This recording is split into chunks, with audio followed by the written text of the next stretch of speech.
ಪ್ರಧಾನಿ ಮೋದಿ ಮೊನ್ನೆ ರಾಜ್ಯಕ್ಕೆ ಬಂದು ಹೋದಾಗಿನಿಂದ ಚೊಂಬು ಸಖತ್ ಸೌಂಡ್ ಮಾಡ್ತಿದೆ.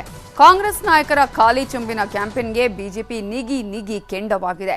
ಈ ವಿಚಾರ ಇಂದು ಕೂಡ ರಾಜ್ಯ ನಾಯಕರ ಬಾಯಲ್ಲಿ ಮಾರ್ಧನಿಸಿದೆ.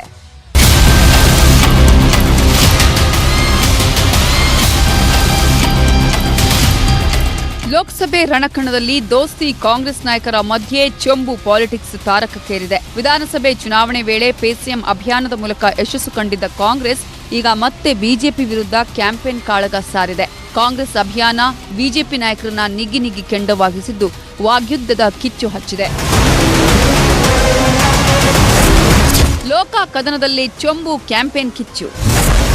ಕಾಂಗ್ರೆಸ್ ಚೊಂಬಿನೇಟು, ದೋಸ್ತಿಗಳ ತಿರುಗೇಟು.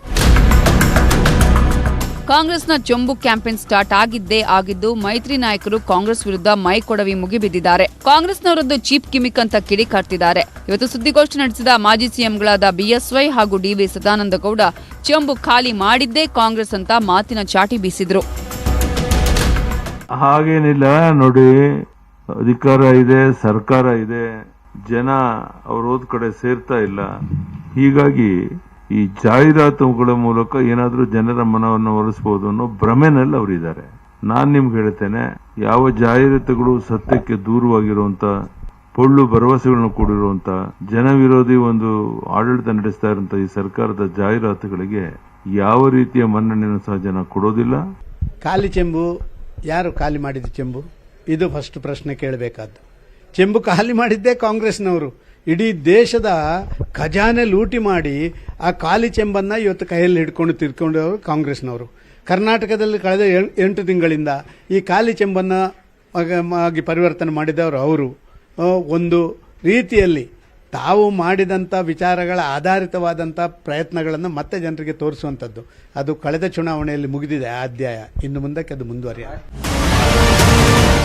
ಇತ್ತ ಚೊಂಬು ಮಾರಲು ಹೋಗಿ ಅರೆಸ್ಟ್ ಆದರು ಅಂತ ಮಾಜಿ ಸಿಎಂ ಬೊಮ್ಮಾಯಿ ಹಾಗೂ ಮಾಜಿ ಸಚಿವ ಸುರೇಶ್ ಕುಮಾರ್ ಕೂಡ ಕಿಡಿಕಾರಿದ್ರೆ, ಚುನಾವಣೆ ಬಳಿಕ ಕಾಂಗ್ರೆಸ್ಗೆ ಚೊಂಬೆ ಗತಿ ಅಂತಾರೆ ಬಿಜೆಪಿ ರಾಜ್ಯಾಧ್ಯಕ್ಷ ವಿಜೇಂದ್ರ. ಕಿಸಾನ್ ಸನ್ಮಾನ್ ಯೋಜನೆ ಬರ್ತಾ ಇತ್ತು, 10,000 ರೂಪಾಯಿ. ಅದರೊಳಗೆ 4,000 ರೂಪಾಯಿ ರಾಜ್ಯ ಸರ್ಕಾರ ಕೊಡೋದು ನಿಲ್ಸಿದ್ರು. ರೈತರಿಗೆ ಚಂಬು ಕೊಟ್ಟಂಗಲ್ವಾ? ರೈತ ವಿದ್ಯಾನಿಧಿಯನ್ನ ನಾವು ಮಾಡಿದ್ವಿ. 13 ಲಕ್ಷ ಜನ ರೈತರು ಅದ್ರ ಲಾಭ ತಗೊಂಡಿದ್ರು, ಮಕ್ಕಳು ಲಾಭ ತಗೊಂಡಿದ್ರು. ರೈತರ ಮಕ್ಕಳಿಗೆ ಚಂಬು ಕೊಟ್ಟವ್ರು ಯಾರು? ಹೆಣ್ಣು ಮಕ್ಕಳಿಗೂ ಕೂಡ ಮೋಸ ಮಾಡಿರುವಂತಹ ಚಂಬು ಕೊಟ್ಟಿರುವಂತದ್ದು. ಸ್ವಾಮಿ ವಿವೇಕಾನಂದ ಯೋಜನೆಯನ್ನ ಮಾಡಿದ್ವಿ, ನಿಲ್ಸಿದ್ರಿ. ಶಾಲಾ ಕೊಠಡಿಗಳು ಕಟ್ತಾ ಇದ್ವಿ, ಅದನ್ನ ನಿಲ್ಸಿದ್ರಿ. ಆಸ್ಪತ್ರೆ ನಿಲ್ತೋಗಿದೆ. 6 ಲಕ್ಷ ಬೀದಿ ವ್ಯಾಪಾರರಿಗೆ ವಿಶೇಷವಾದಂತಹ ಅನುದಾನವನ್ನ ಕೊಟ್ಟಿದ್ದಾರೆ. ಅಕ್ಷಯ ಪಾತ್ರೆ ಮತ್ತಿನ್ನೇನು. ಕಳೆದ 3 ದಿವಸದಿಂದ ಕಾಂಗ್ರೆಸ್ ಪಕ್ಷದ ಹತಾಶತೆಯನ್ನ ಜಾಹೀರಾತುಗಳ ಮೂಲಕ ನೋಡ್ತಾ ಇದೀವಿ. ನಿನ್ನೆ ಯಾರೋ ಪೇಪರ್ ನೋಡಿದೆ, ಅದೃಷ್ಟದ ಚೆಂಬು ಮಾರಕ್ ಹೋಗಿ ಅರೆಸ್ಟ್ ಆಗಿದ್ದಾರೆ. ಹಾಗೆ ಚೆಂಬು ಜಾಹೀರಾತು ಕೊಟ್ಟವ್ರಿಗೂ ಅದೇ ಕತೆ ಕಾದಿದೆ ಅಂತ ಕಾಣುತ್ತೆ ನನಗೆ. ಚುನಾವಣೆ ಮುಗಿದ್ಮೇಲೆ ಅದೇ ಪರಿಸ್ಥಿತಿ ನಲ್ಪಾಡ್ಗೂ ಬರ್ತದೆ. ಕಾಂಗ್ರೆಸ್ ಪಕ್ಷದ ಮುಖಂಡರು ಕೂಡ ಚೊಂಬು ಹಿಡ್ಕೊಂಡು ಹೋಗ್ತಕ್ಕಂಥ ಪರಿಸ್ಥಿತಿ ನಿರ್ಮಾಣ ಆಗ್ತದೆ. ದಿನೇ ಇವತ್ತು ನರೇಂದ್ರ ಮೋದಿಜಿ ಅವರ ಪರವಾಗಿ ಬಿಜೆಪಿ ಜೆಡಿಎಸ್ ಪಕ್ಷದ ಪರವಾಗಿ ವಾತಾವರಣ ಇನ್ನೂ ಹೆಚ್ಚಾಗ್ತಾ ಇದೆ. ಹಾಗಾಗಿ ಚುನಾವಣಾ ಫಲಿತಾಂಶ ಬಂದ ನಂತರ ದಿನನಿತ್ಯ ಚೊಂಬು ಹಿಡ್ಕೊಂಡು ಕಾಂಗ್ರೆಸ್ ಪಕ್ಷದ ಮುಖಂಡರು ಹೋಗಬೇಕಾಗ್ತದೆ ಅಂತ ಪರಿಸ್ಥಿತಿ ಬರೋ ರೀತಿಯಲ್ಲಿ ರಾಜ್ಯದ ಮತದಾರರು ಉತ್ತರವನ್ನು ನೀಡ್ತಾರೆ. ರಾಜ್ಯಕ್ಕೆ ಮೋದಿ ಸರ್ಕಾರ ಎಲ್ಲದರಲ್ಲೂ ಅನ್ಯಾಯ ಮಾಡ್ತಿದೆ ಅಂತ ಕಾಂಗ್ರೆಸ್ ನಾಯಕರು ಹೋದಲ್ಲಿ ಬಂದಲ್ಲಿ ಕುಟುಕ್ತಿದ್ದಾರೆ. ಕೋಲಾರದಲ್ಲಿ ಮಾತಾಡಿದ ಸಿಎಂ ಸಿದ್ದರಾಮಯ್ಯ, ಮೋದಿ ಖಾಲಿ ಚೊಂಬನ್ನ ಅಕ್ಷಯ ಪಾತ್ರೆ ಮಾಡಿದ್ದಾರೆ ಅಂತ ದೇವೇಗೌಡರು ಸುಳ್ಳು ಹೇಳಿ ಮೋದಿ ಹೊಗಳಿದ್ದಾರೆ ಅಂತ ತಿರುಗೇಟು ಕೊಟ್ಟರು. ಇತ್ತ ಮಾಜಿ ಪ್ರಧಾನಿ ದೇವೇಗೌಡರು ಮಾತ್ರ ನಾವು ಹೇಳಿದ್ದು ಸತ್ಯ ಅಂತ ಸಮರ್ಥಿಸಿಕೊಂಡಿದ್ದಾರೆ.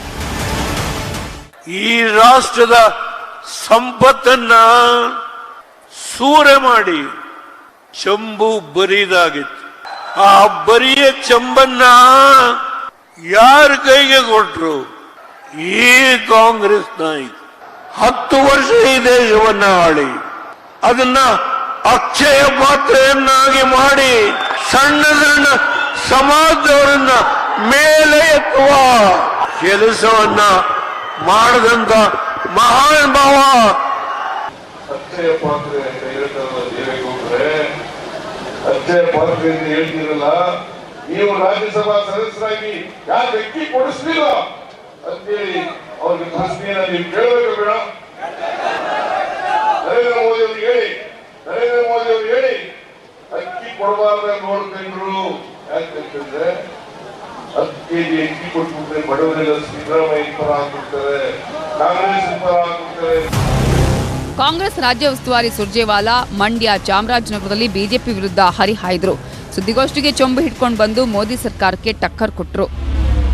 Prime Minister of the country should be supporting, lauding and praising a government like Karnataka, which is ensuring that 58,000 crore every year will get transferred directly into the bank accounts of people, no middlemen, no question of any leakage, no question of any commission or corruption, direct into their accounts. If Prime Minister is opposing it, it shows his anti-people mindset. The reason, my friend, is this. ಇದರ ಮಧ್ಯೆ Congress BJP ನಡುವೆ tweet ಸಮರವೂ ಕೂಡ ಜೋರಾಗಿದೆ. ಮೋದಿ ಸರ್ಕಾರಕ್ಕೆ ₹100 ತೆರಿಗೆ ಕಟ್ಟಿದ್ರೆ ರಾಜ್ಯಕ್ಕೆ ವಾಪಸ್ ಸಿಗೋದು ಕೇವಲ ₹13. ಮೋದಿ ಸರ್ಕಾರದ ಈ ಮಹಾಮೋಸಕ್ಕೆ ಅಂತ್ಯ ಹಾಡೋಣ ಅಂತ ಕಾಂಗ್ರೆಸ್ ಕಿಡಿಕಾರಿದ್ರೆ ಬಿಜೆಪಿ ಕೂಡ ಟ್ವೀಟ್ ಮಾಡಿ ಕಾಂಗ್ರೆಸ್ಗೆ ಕೌಂಟರ್ ಕೊಟ್ಟಿದೆ. ಸೀಸ್ ಹಣ ವಾಪಸ್ ಸಿಡಿದೆದ್ದ ಕಾಂಗ್ರೆಸ್. ಬೆಂಗಳೂರಿನ ಇಟಾ ಮಾಲ್ ಬಳಿ ಚುನಾವಣಾ ಅಧಿಕಾರಿಗಳು ಕಾರಲ್ಲಿದ್ದ ₹2 ಕೋಟಿ ಸೀಸ್ ಮಾಡಿದ್ರು. ಆದರೆ ಇದು ಬಿಜೆಪಿಯ ಹಣ ಅಂತ ಗೊತ್ತಾಗ್ತಿದ್ದಂತೆ ವಾಪಸ್ ಕೊಡಲಾಗಿದೆ. ಹಣಕ್ಕೆ ಸಂಬಂಧಿಸಿದಂತೆ ರಾಜ್ಯ ಬಿಜೆಪಿ ದಾಖಲೆಯನ್ನೂ ನೀಡಿತ್ತು. ಈ ಬಗ್ಗೆ ಕಿಡಿಕಾರಿರೋ ಕಾಂಗ್ರೆಸ್ ಬ್ಲ್ಯಾಕ್ ಮನಿ ಲೀಗಲ್ ಮಾಡಿದ್ದಾರೆ, ಸೀಸ್ ಆದ ಹಣದ ಬಗ್ಗೆ ತನಿಖೆ ಆಗಬೇಕು ಅಂತ ಆಗ್ರಹಿಸಿದ್ದಾರೆ. ಇದು ಇಲ್ಲೀಗಲ್ ಆದಂತ ಮನಿ ಲಾಂಡ್ರಿಂಗ್ ಅನ್ನ ಲೀಗಲ್ ಆಗಿ ಮಾಡುವ ವಿಧಾನ ಹೌದಾ ಅಲ್ವಾ? ಇದರ ಬಗ್ಗೆ ತನಿಖೆ ಮಾಡಬೇಕು ಅಂತೇಳಿ ನಾನು ಚುನಾವಣಾ ಆಯೋಗಕ್ಕೆ ಒತ್ತಾಯ ಮಾಡ್ತೇನೆ ಕಾಂಗ್ರೆಸ್ ಪಕ್ಷದ ಪರವಾಗಿ. ಬೇರೆಯವರು ಯಾರೋ ದುಡ್ಡು ಹಿಡಿದಿದ್ರೆ ಅದನ್ನ ಬಿಡ್ತಾ ಇದ್ದಾರೆ ತೆರಿಗೆ ಇಲಾಖೆ. ಇಲ್ಲೇ ಗೊತ್ತಾಗುತ್ತೆ ನೋಡಿ. ಈ ಇದಾಯ್ತಲ್ಲ, ಮೋದಿ ಅವರು ಎಷ್ಟು ಮಹಾನ್ ಸುಳ್ಳುಗಾರ ಅಂತ ಒಂದು ಹೇಳೋದಕ್ಕೆ, ಅವ್ರು ಡಿಮಾನಿಟೈಸ್ ಮಾಡಿದಾಗ ಕರೆನ್ಸಿ ಏನಿತ್ತು ಅವ್ರು ಹೇಳಿದ್ರು ಎಲ್ಲ ಕ್ಯಾಶ್ಲೆಸ್ ಆಗೋಗ್ತದೆ, ಅದಕ್ಕೋಸ್ಕರ ನಾನು ತಗೊಂಡ್ಬಂದಿದ್ದೀನಿ ಅಂತ ಹೇಳಿ 2000 ಡಿಮಾನಿಟೈಸ್ ಮಾಡಿದಲ್ಲ 2017 ಏನೋ ಮಾಡಿದ್ರು. ಚುನಾವಣೆ ಸಮೀಪಿಸುತ್ತಿದ್ದು ನಾಯಕರ ತಂತ್ರ ಪ್ರತಿತಂತ್ರ ಏಟು ಎದುರೇಟು ಕ್ಷಣ ಕ್ಷಣಕ್ಕೂ ತೀವ್ರವಾಗ್ತಿದೆ. Bureau report, news 18.